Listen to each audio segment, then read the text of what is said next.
think it's absolutely vital. I think fact-finding is generally important in any form of financial advice, but the DB process is so complex that it's absolutely vital that you find out every bit of information you can about a client. It's like building a house, really. Your fact-finding is your foundations. If your foundations are weak, your house is probably going to collapse and your advice is going to collapse. And if the foundations are strong, you'll have a strong structural property, or in this case, strong structural piece of advice.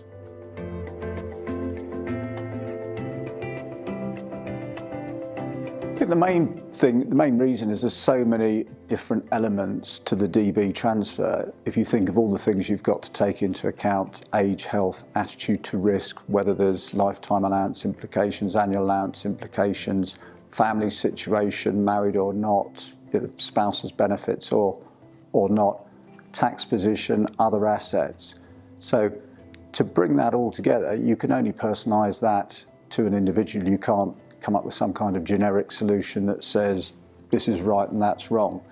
Therefore, you've got to, coming back to the fact find, and look at all the different aspects, but also make sure that the decision-making process is only about that person. The report has got to be totally individualised. You can't template it.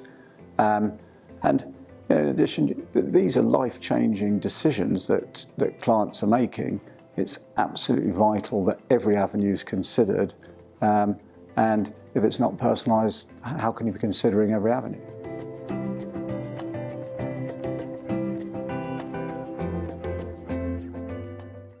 I think it's vital. I don't think it happens enough, but I think it's absolutely vital, because a client isn't interested in the gross income they can receive. If you look at a DB scheme and it quotes an income, it's telling what somebody can get gross, but depending on their other assets, other sources of income, that gross income could be very different in terms of net income. I mean, one of the things that people don't consider when they're working is they can be earning quite a high income, but they lose about half of it to the taxman.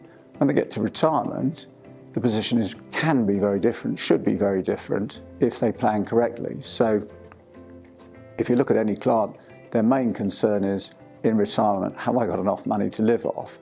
And that means, have I got enough money to spend? And it's therefore the net income that they're interested in. If you're not doing the tax calculations, how can you define what the net income is? And to give you a simple example, somebody draws £100,000 from a pension, they'll have a net income of 70,000.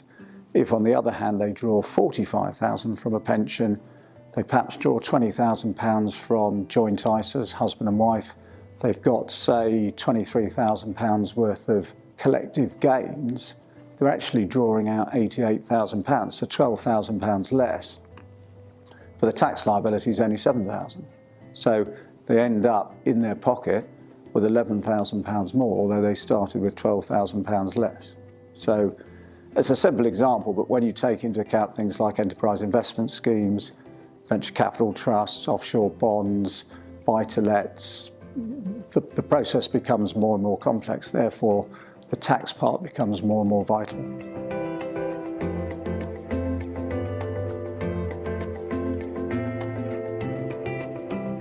It's a very good question, and the sad answer is I don't think you can. I think you can make it as simple as possible and as clear as possible. And your starting point really has to be, how does the client want to receive information? I think it's very easy to write a report in a way that you, the advisor, wants to write the report.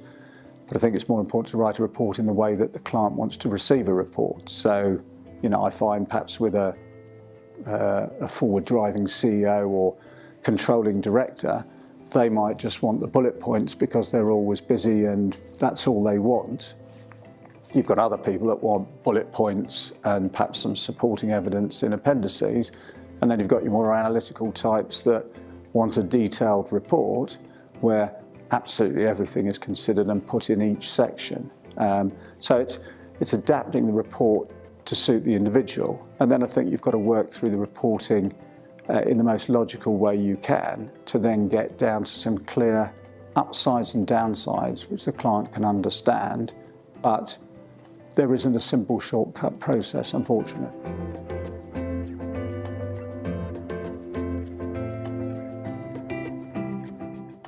Well, I could just sit here and list them off, and it probably makes sense to do so. But you start with things like a legacy. If somebody's got a family and wants to leave money behind, and that's their driving consideration, well, that might lead them to taking a transfer as opposed to drawing on a DB. But then you've got to consider what other assets that they have, etc., etc. So I think you've got to look at how do things change if you take a transfer? Well, drawing out of a DB scheme is very simple and straightforward. It's guaranteed. You've got a set income, and really you just sit there and receive your money with no perceived risk. Obviously, if you're over the pension protection fund limits, you could say there is an element of risk, but for all intents and purposes, it's seen as a guaranteed income. As soon as you move to the transfer route, you've got things that could be very attractive, but normally for every upside, there's a downside. So you've got control of your money, but that means you need to get involved in the process. There's a workload. You've got to seek regular advice. You have something, as I mentioned earlier, that you can leave as a legacy.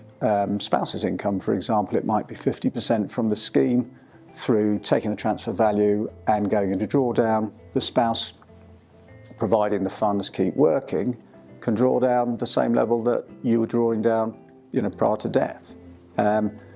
Benefits for children, tax planning is a big one, because in the example I gave earlier, you may not want to draw the maximum amount of money from your pension.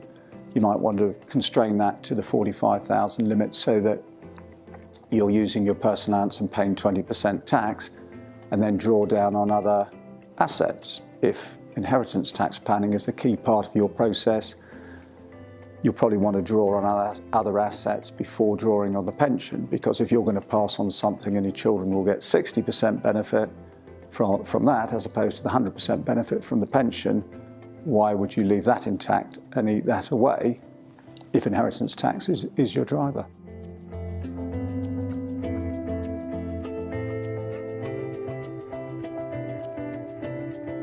In my humble opinion, none. And I can't really add to that too much other than saying it's an incredibly complex process. As I said, for the majority of clients, it's going to be a life-changing decision. I actually don't think you can automate even many parts of the process, perhaps illustrating performance and growth figures for the future, calculating life expectancy. But everything else it requires so much human interaction and understanding feelings, because talking about attitude to risk if you're doing your annual ISA allowance is very different to talking about attitude to risk on perhaps the biggest asset you own. And there's no substitute for the human interaction.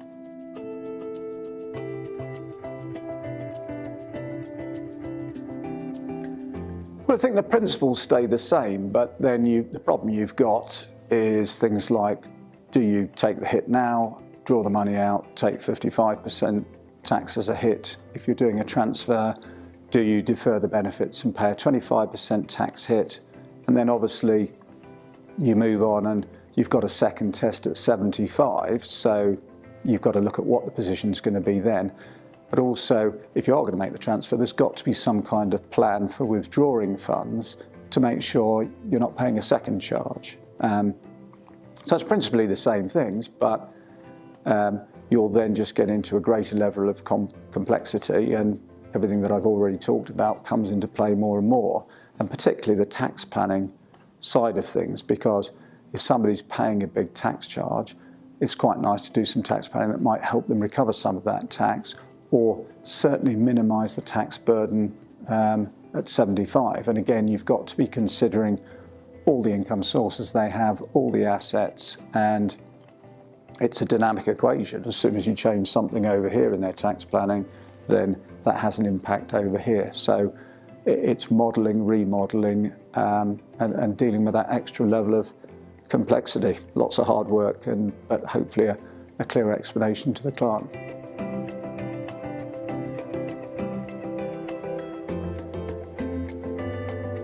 Right, well, I think that's an extremely good question, and actually it's why we exist.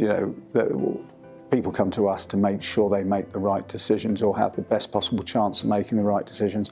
I think you've got to add several layers to your process. So I would always start by working to a guide so you don't miss anything. If it's a hugely complex process, it'd be very easy to miss one particular section or one particular point. So if you work from a guide and structure your reporting, that's got to help.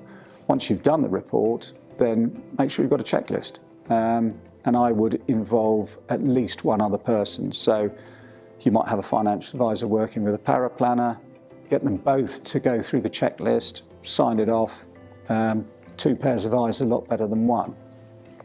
In addition to that, I think you need an external compliance view on it, so somebody stress testing your advice to protect you and the client, to protect your group risk, but more importantly to protect the client, and look at, question the advice. And then I think also it's worth getting an external actuary's report where they analyse a potential transfer and they talk about the benefits either way. If you've got that third-party view and it fits in with what you're saying, great, it's a tick, or it's an endorsement. But if it conflicts in some way, then you've got to look at that and explain it.